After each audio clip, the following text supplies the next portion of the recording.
Amém. Pai, neste momento eu coloco na Tua presença a vida da Tua serva, Pai, a vida da pastora Mônica. Oro para que o Teu Espírito Santo possa mesmo usá-la. Que por meio dela o Senhor fale aos corações de cada um aqui, Pai. Peço para que o Senhor continue usando a vida dela, trazendo paz, trazendo discernimento. Que ela possa falar somente a Tua vontade, Deus. Que não seja ela, mas seja somente Tua palavra, Deus. Oro para que cada um aqui, cada mãe, possa abrir o coração para essa palavra, que o Teu testemunho na vida da minha mãe possa falar com elas, Pai. Que seja uma mensagem reveladora e transformadora. Se nós oramos no nome santo de Jesus, amém.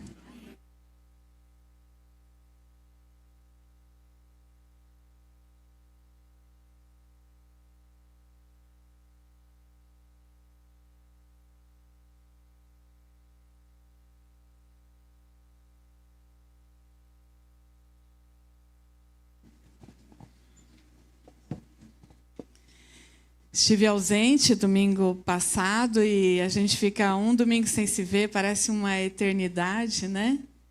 Estou com a minha mãe doente, nesse momento internada, e já agradeço as orações, as mensagens que tenho recebido. E o pastor até falou para mim, olha, fica tranquila se você não puder pregar, porque já estava escalada, né? A gente entende, tira esse tempo para você estar com a sua mãe. Eu falei, não, pastor, eu faço questão. Porque esse tema, para mim, é um tema que Deus tem me dado e me usado para glorificar o nome dEle. Eu sei que a Bíblia tem muitos exemplos de mulheres maravilhosas, das quais nós poderíamos nos inspirar para falar, né? Você tem lá exemplos como Ana, Joquebede, a própria Maria. Mas nesses dias, meditando, eu sempre volto a um pouco do meu testemunho. E é a primeira vez que eu falo sobre isso aqui com vocês. É o meu primeiro dia das mães na IPI Beit Avot. Então, a mensagem de hoje tem um pouquinho do meu testemunho, tem um pouquinho de uma reflexão que eu gostaria de fazer com a igreja para um despertamento da realidade que a gente vive hoje acerca da maternidade nos dias atuais, na nossa geração, mas também tem a palavra de Deus. Então, eu espero que essa mensagem de hoje, que, ao meu ver, não é somente para mães, mas é para pais e é também para filhos, é também para a igreja, é para todos nós que, como cristãos, temos uma responsabilidade por gerar, vamos dizer assim, uma geração, né? Gerar filhos para Deus, gerar uma juventude, uma geração nova para Deus, de pessoas saudáveis, de pessoas tementes a Deus. E eu tenho, né, aos poucos, colocado algumas vezes um pouquinho do que eu vivi para ter esse filho lindo, né? E ele falou, pô, mãe, não vai puxar muito lá, né, para o meu lado, não vai falar muito de mim, mas não tem como, né? Porque testemunho é isso, quando a gente tem algo para falar sobre nós, isso é testemunhar a glória de Deus, isso é falar, como Davi disse, Senhor, que eu possa falar das maravilhas que o Senhor fez em mim, né? E dizer o que Deus pôde trabalhar na minha vida e por meio de mim.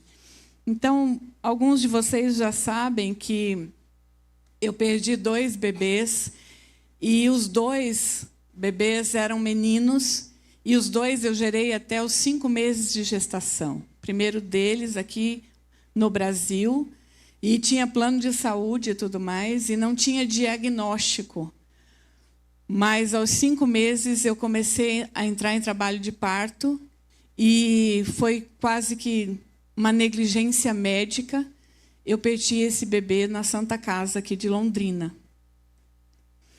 E logo depois, eu já tinha esse chamado missionário, como eu comentei com os irmãos, eu fui para o Japão. Isso estou falando dos anos 90, tá? Dá para ver, né, que faz tempo. Chegando no Japão, um dia eu estava passando mal e eu não estava entendendo o que estava acontecendo comigo. Eu falei, estou passando mal. E fui para o hospital e, de repente, descobri que estava grávida desse segundo bebê. E quando chegou exatamente aos 5 meses de gestação, o mesmo aconteceu. Só que fui internada rapidamente e os médicos, conhecendo um pouquinho do histórico que eu pude contar, me internaram e tentaram fazer de tudo. E eu me lembro que uma das médicas japonesas, ela me disse, não, nós não vamos permitir que você perca esse bebê. E, novamente, não encontraram uma razão para isso, o bebê estava saudável, mas em mim alguma coisa acontecia que eu não conseguia chegar até o fim dessa gestação, e o bebê muito pequeno, muito prematuro, não tinha força suficiente para sobrevivência.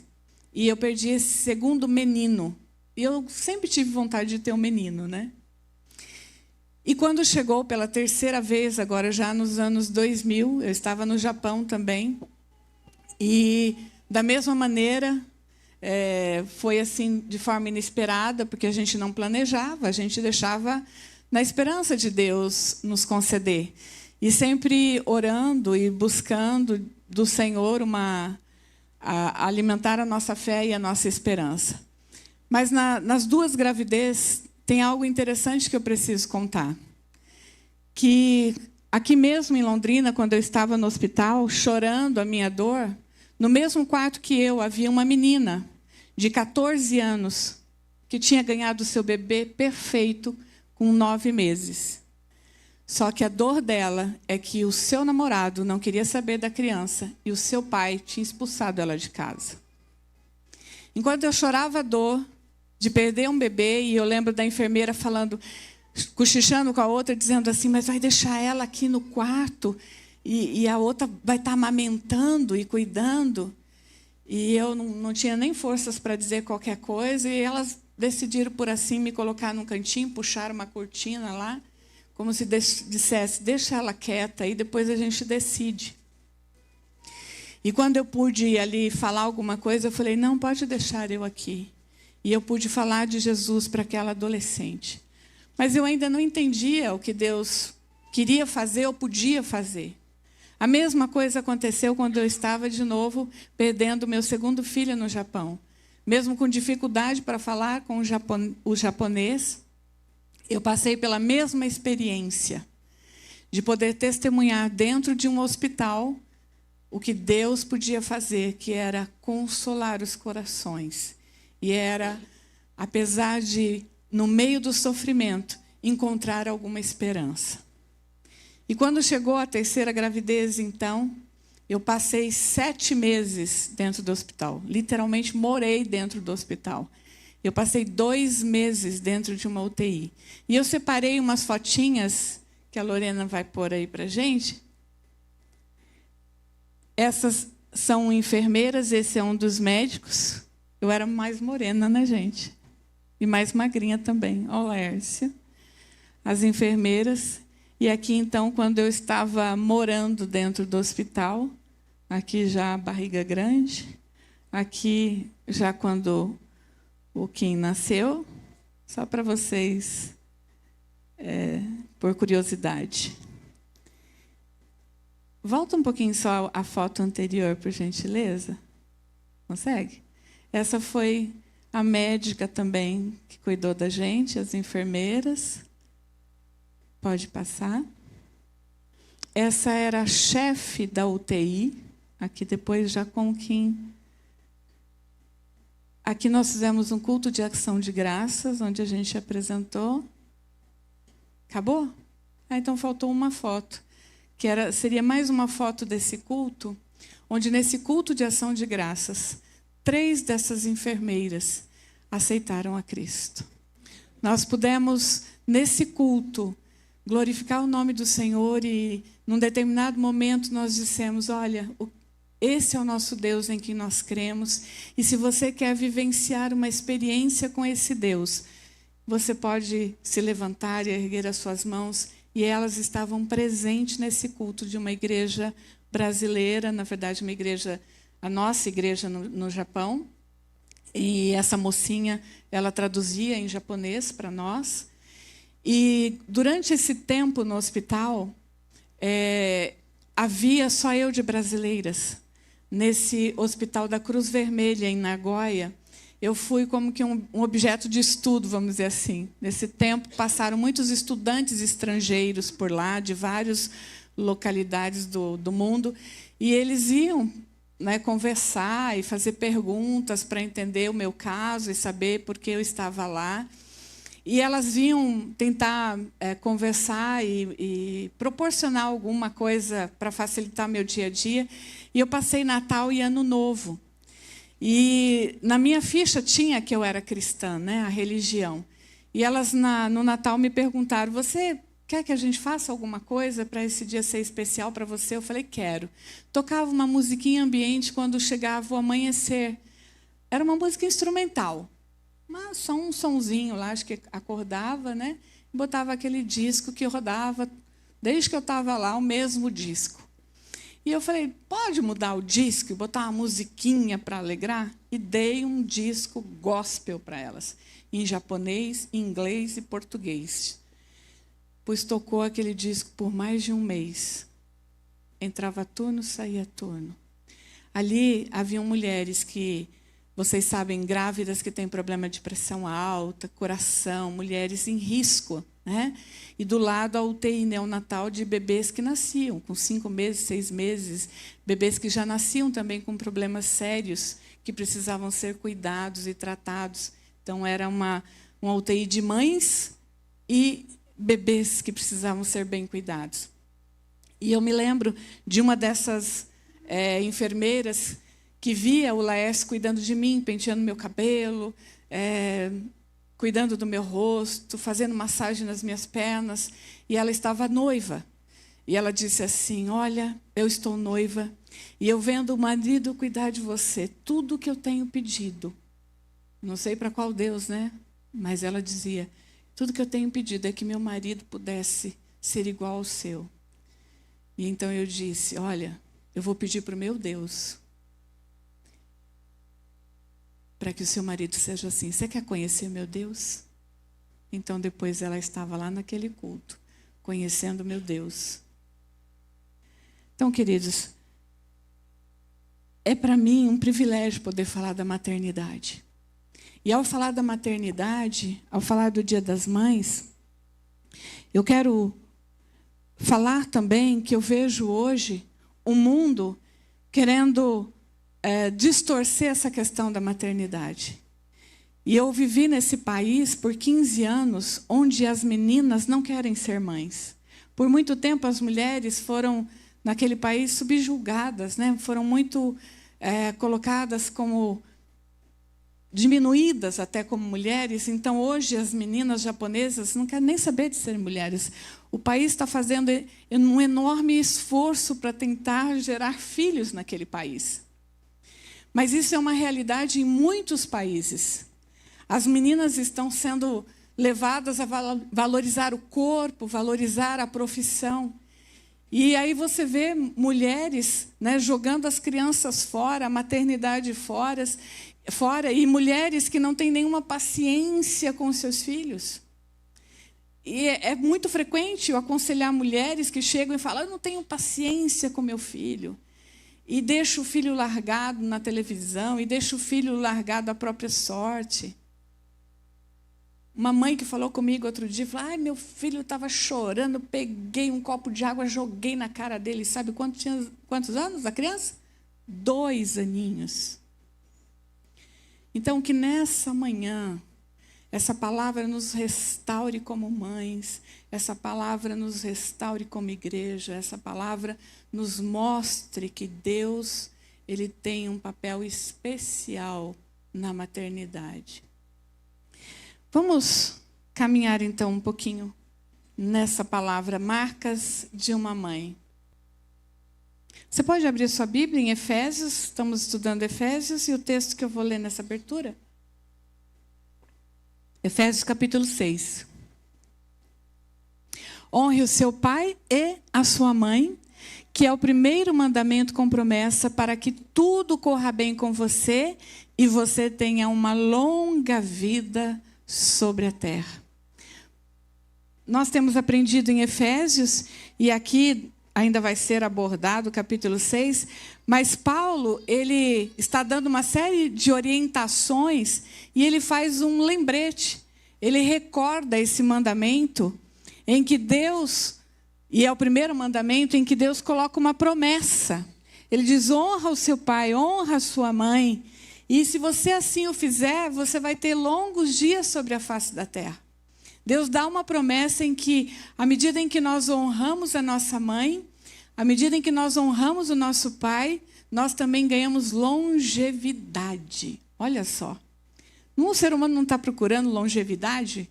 Não é? Todo mundo não quer o segredo da juventude para parecer sempre jovem? Olha aí, já estava escrito aí na palavra de Deus, né? Então, como eu falei, é uma mensagem para todos nós.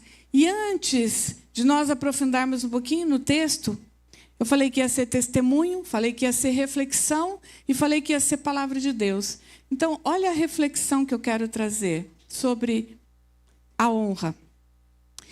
O profeta Ezequiel, entre a listagem das abominações de Jerusalém, do pecado de Israel, ele coloca: ninguém honra pai e mãe. Se você for lá em Ezequiel 22, ele coloca que entre os pecados de Israel havia o pecado de não honrar o pai e a mãe. Na minha Bíblia, né, eu chequei, está as abominações de Jerusalém. É importante a gente entender que é Deus quem coloca a mãe e o pai nessa posição de honra. E o que vem a ser honra? Se você for no dicionário, honra é esse lugar de importância. Honra é esse lugar onde merece mérito. Honra é esse lugar onde alguém é valorizado pelo que é, pela sua importância, pela sua honradez. É Deus que coloca mãe e pai nesse lugar, e é Deus que coloca a importância do pai e da mãe e diz para eu e você darmos esse valor. E é Deus também que diz que é pecado quando você não cumpre esse mandamento. E aqui o profeta, ele exorta Israel, ele exorta Jerusalém, ele faz uma lista de pecados contra o povo, e nessa lista de pecados ele diz: nesta cidade ninguém honra mais pai e mãe. Será que isso está acontecendo nos nossos dias ou não? Sim ou não? Olha só. Pai e mãe devem ser substituídos por termos neutros em escolas francesas. Alguns recortes de portais de notícias, né? Agora é ofensivo chamar grávidas de mães. Aqui na notícia há uma proposta para chamar as pacientes, né? Por outros nomes, isso lá num jornal britânico. Dia das Mães e Dia dos Pais trocado pelo Dia dos Cuidadores em São Paulo. Linguagem inclusiva. A Escola de Nova York incentiva alunos a pararem de usar palavras como mãe e pai. Não sei se vocês viram que recentemente o Ministério da Saúde do Brasil, ao invés de usar mãe, em alguns comunicados, inclusive na rede social, usou mulher que pariu. E aí, por causa da polêmica que surgiu, parece-me que agora voltaram atrás. Mas não usaram a palavra mãe, usaram mulher que pariu. Eu acho que se Ezequiel fosse falar sobre Brasil, poderia listar: no Brasil não estão honrando as suas mães.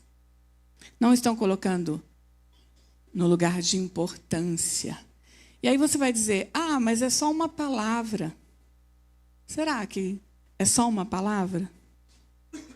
Porque você muda uma palavra, você muda um jeito de dizer, né? E aqui tem mães, né, do tempo da minha mãe, que se chamar de você já vai estranhar, né? Eu ainda chamo a minha mãe de senhora.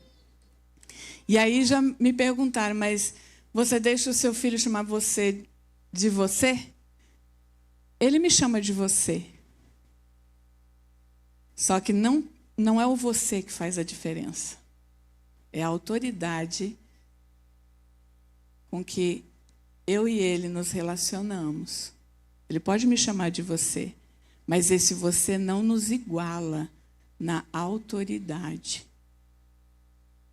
Pode mudar o nome de mãe para qualquer coisa, mas não pode igualar. Não pode tirar a importância. Porque nenhuma outra força na vida da criança é tão poderosa e influência como a mãe. Vem antes de qualquer outro profissional, não é? Alguém aqui nessa sala, ou alguém que está vendo pela internet, foi gerado por uma outra coisa que não fosse uma mãe? Misericórdia, né, pastor? Misericórdia. Se tem, levanta a mão aí que a gente vai ter que, né, tomar uma atitude aí, orar, amarrar. Não tem, gente. Qualquer ser humano sobre a face da terra foi gerado por uma mãe.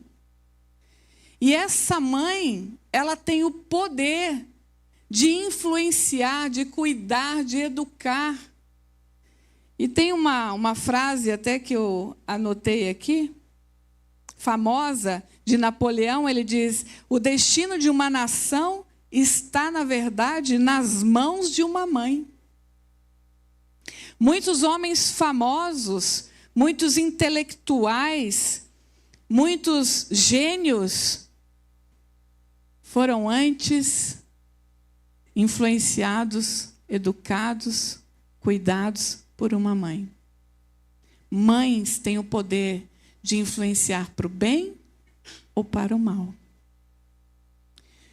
Sabe quando saiu aquela lei que não podia mais disciplinar, bater?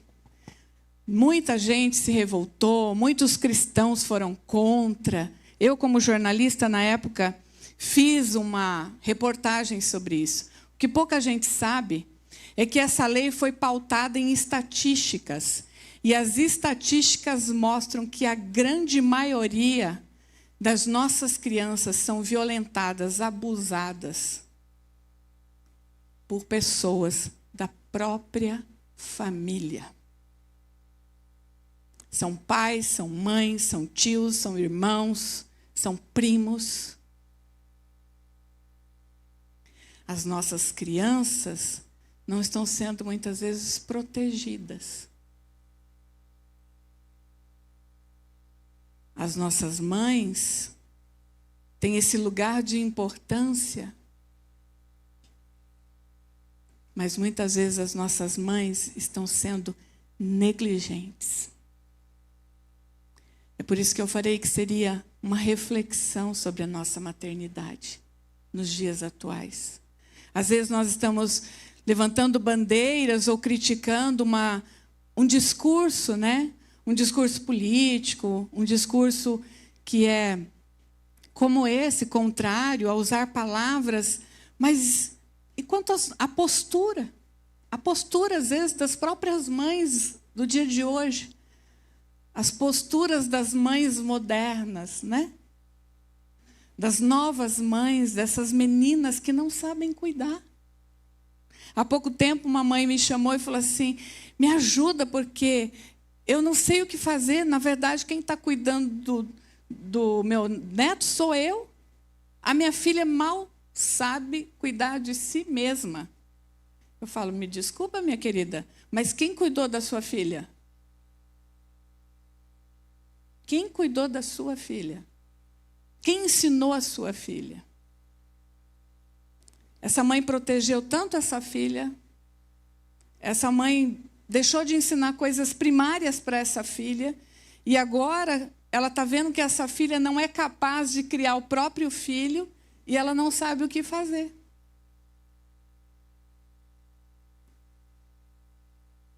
Mas eu quero falar de mães que deixaram marcas positivas.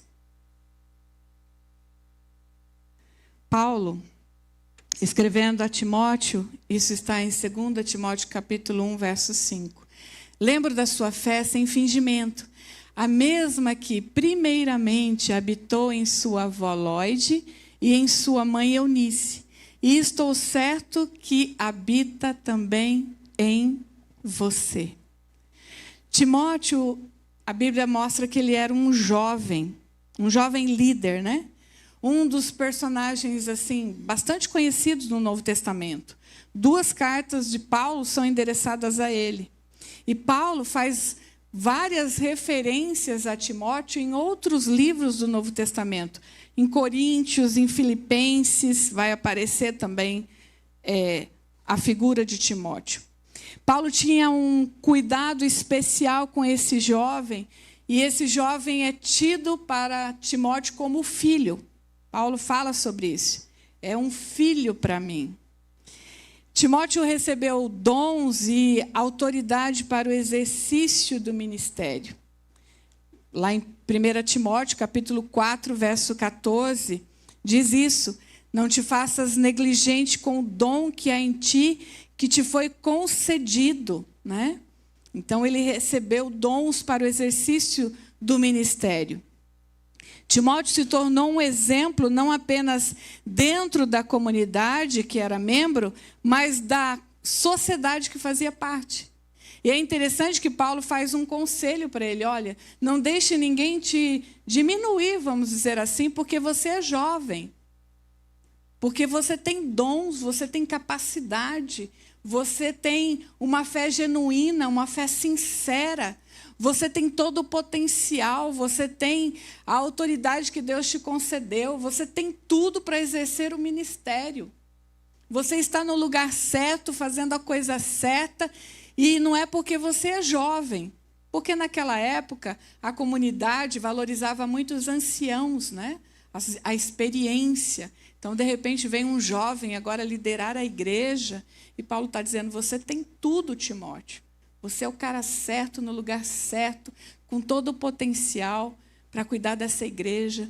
E ele, inclusive, dá referências para Timóteo, dizer: ó, vai lá, cuida daquelas irmãs que estão fofocando, fala com aqueles pais como eles devem proceder, fala com aqueles filhos. Timóteo, vai com tudo, porque você pode. E esse Timóteo que tem todo esse potencial, e esse Timóteo que está sendo impulsionado por Paulo, tem uma característica aí que nos chama a atenção, que Paulo faz questão de destacar. Ele diz: eu noto em você que o que você tem é uma fé sincera e genuína, que você herdou da sua avó e que você herdou da sua mãe. Começou com a sua avó, a mãe da sua mãe, e a mãe de sua mãe, e agora a sua mãe também passou para você. A fé de Timóteo é uma fé hereditária. Quando eu falo de marcas, meus irmãos, eu estou falando de herança. Porque marcas são coisas que ficam, são coisas que você traz consigo, né, que vem de geração, que vem de tempos, que vem de épocas, que vem dos anos que você carrega com você. Paulo está dizendo para Timóteo, ou valorizando em Timóteo, que a intimidade que ele tem com Cristo, a fé que ele está vivenciando e que agora ele vai expressar no seu ministério, na sua vida cristã, dentro da igreja e da comunidade, ela tem origem lá com as suas mães, com a sua avó e com a sua mãe. Você conhece essa história? Eu acho que você já ouviu outros sermões sobre essas mulheres. E sobre marcas das nossas mães e também aqui dos nossos pais, a gente poderia falar de marcas genéticas. Não é comum, às vezes, as pessoas chegarem e falarem assim: nossa, ele parece com você, né? Muita gente fala: o Kim parece com você. Porque não tem como Não existe nenhum filho, né, que você não possa identificar por herança genética. Isso é outra coisa maravilhosa que Deus fez, que está no DNA. E é lindo quando a gente lê o Salmo, que diz que Deus nos conhece porque Ele nos vê ainda a substância informe dentro do ventre da nossa mãe. Quando você estava lá no ventre da sua mãe, ainda quando era só uma substância, Deus já sabia quem você era e ali você já estava recebendo a herança genética dos seus pais, as marcas que viriam.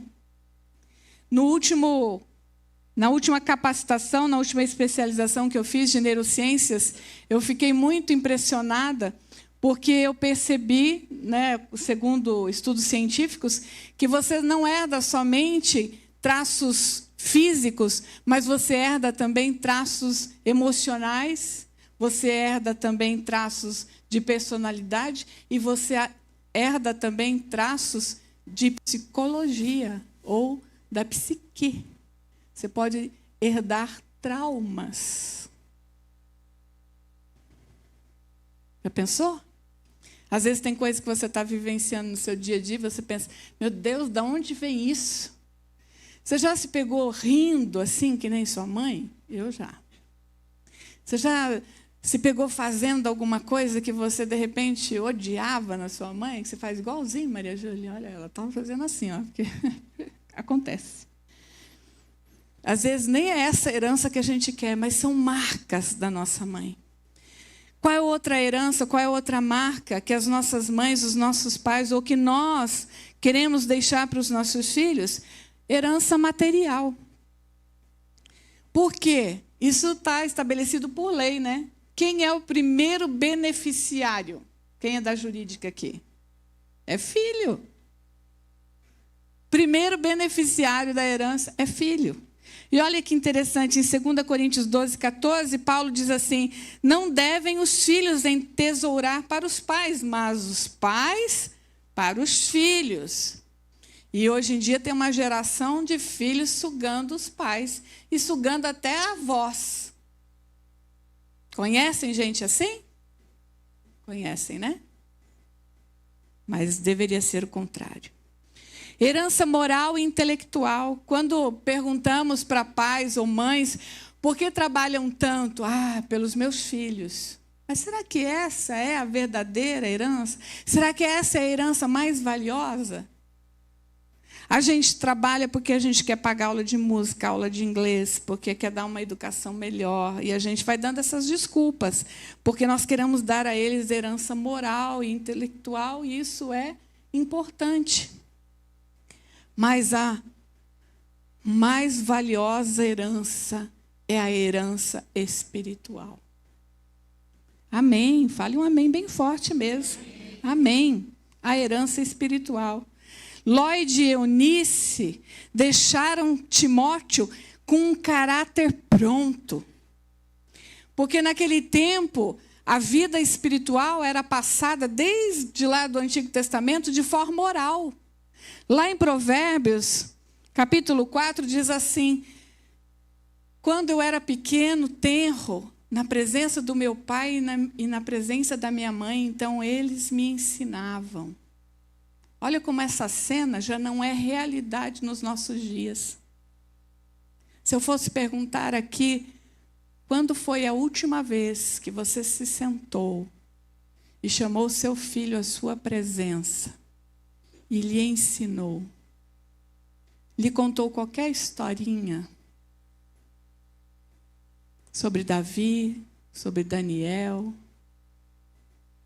sobre José do Egito?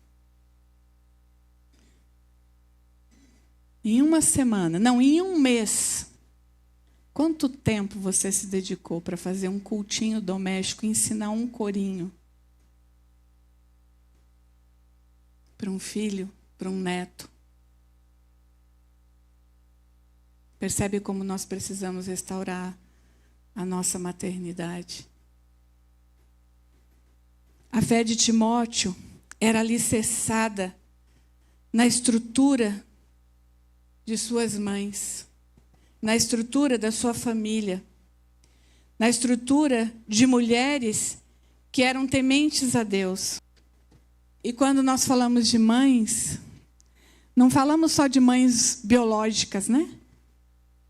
Eu listei aqui alguns tipos de mães. Mães de sangue ou mães biológicas.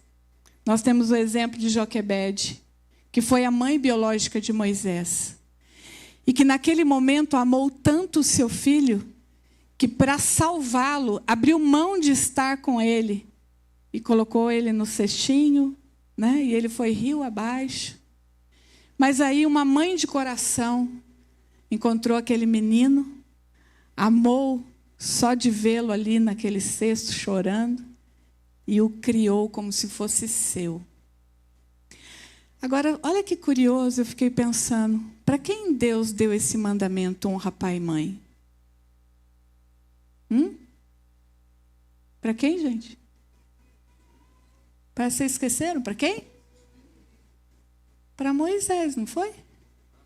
Para Moisés, que tinha uma mãe de sangue e uma mãe de coração. Para um homem que foi criado para duas mães. Por um momento ele deve ter pensado, honra pai e mãe. Mas a minha mãe Joquebede? Ou a minha mãe do Egito? Que às vezes a gente pensa, né, honra a mãe é só minha mãe biológica. Não, ame a mãe que te cuida, a mãe que te ama, a mãe que te protege. Quem sabe a sua mãe agora é sua avó. Quem sabe a sua mãe agora é aquela tia. Eu encontrei no hospital, lá junto no quarto com a minha mãe, um irmão que cuida de uma irmã, porque a mãe faleceu, aí essa irmã especial ficou com a irmã mais velha. Agora a irmã mais velha faleceu e é o irmão que está cuidando. Ela nunca se casou. Ou seja, ela não tem mãe, ela não tem uma mulher, mas quem dá banho, quem dá comida é esse irmão. E aí uma senhora perguntou, por que você não pôs numa casa de cuidado? Ele falou, ninguém saberia cuidar dela como eu. Mães na lei. Noemi não era mãe de sangue. Noemi não era uma mãe de adoção, mas Noemi adotou Ruth. Na lei, Noemi cuidou dela até que ela pudesse se casar novamente e fizesse parte da família. E fizesse parte da lei agora judaica. Mães na fé. Está lá em Romanos 16:13, Paulo fala assim, cuide bem da mãe de Rufo, porque foi mãe para mim. Quando eu ainda não tinha o Kim, eu dizia, Deus, enquanto eu não for mãe, nem de sangue, nem de coração, eu quero ser mãe de fé de muita gente. Me prepara para isso. E eu tenho, gente, por incrível que pareça, pessoas que ainda me mandam mensagem e me dizem, você foi mãe para mim. Crianças que eu adotei, entre aspas, no Japão, filhos de pais que estavam lá trabalhando e que ficaram lá sozinhos, às vezes, sem saber até falar português, e a gente carregava, e eu dei aula de português para essas crianças. Eu viajava de uma cidadezinha para outra, tipo aqui, Biporã, Cambé, ia de cidadezinha em cidadezinha ensinando português, juntando essas crianças, fazendo um trabalho com elas, dando aula de português, cuidando, gerenciando o dia a dia dessas crianças. E eu recebo cartinhas ainda, já estão adultas algumas, né? Porque eu decidi ser mãe na fé. Eu queria encerrar dizendo que as marcas de uma mãe não são apenas aquelas que elas deixaram impressas em nós, mas são aquelas que também estão nelas, na face, na alma.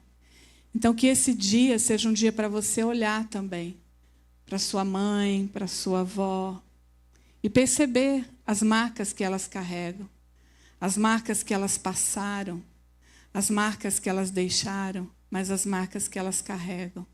Quem sabe hoje seja um dia para a gente olhar e reconhecer, né? Reconhecer o sacrifício. Talvez Moisés pudesse por um momento dizer, mas essa mãe me abandonou, me jogou num rio, aí me largou. Mas foi um ato de sacrifício para salvar a vida dele. Talvez ele não entendesse o que a filha de Faraó fez, a maneira como ensinou, mas foi o que ela sabia, era a cultura dela. Cada mãe fez uma escolha. Talvez nós, como filhos, não aceitemos, mas devamos reconhecer e honrar mesmo assim, porque é um mandamento de Deus. Eu quero orar. Feche os seus olhos. Pai, muito obrigada por esse tempo precioso de aprendizado da Tua palavra, Senhor. Deus, eu creio que o Senhor tem propósito nas nossas vidas como mães. Mas o Senhor também tem propósito nas nossas vidas como filhos. E eu peço que, em nome de Jesus, nós possamos gerar filhos como Eunice e Lloyd geraram Timóteo. Um homem que, quando jovem, já estava preparado, pronto para servir, para exercer o ministério. Um homem que estava pronto, com caráter, com uma fé sincera e genuína, Pai. Mas que também possamos olhar para as nossas mães e reconhecer as marcas que elas carregam de um amor incondicional, de um amor sacrificial, de um amor, Senhor, que vem de Ti, Papai. E que nós possamos, Senhor, trabalhar a nossa maternidade espelhadas no Teu amor. Uma maternidade sadia, uma maternidade que gera, Senhor, filhos saudáveis, uma geração saudável. Assim eu te peço e te agradeço. Em nome de Jesus. Amém. Recebam a bênção.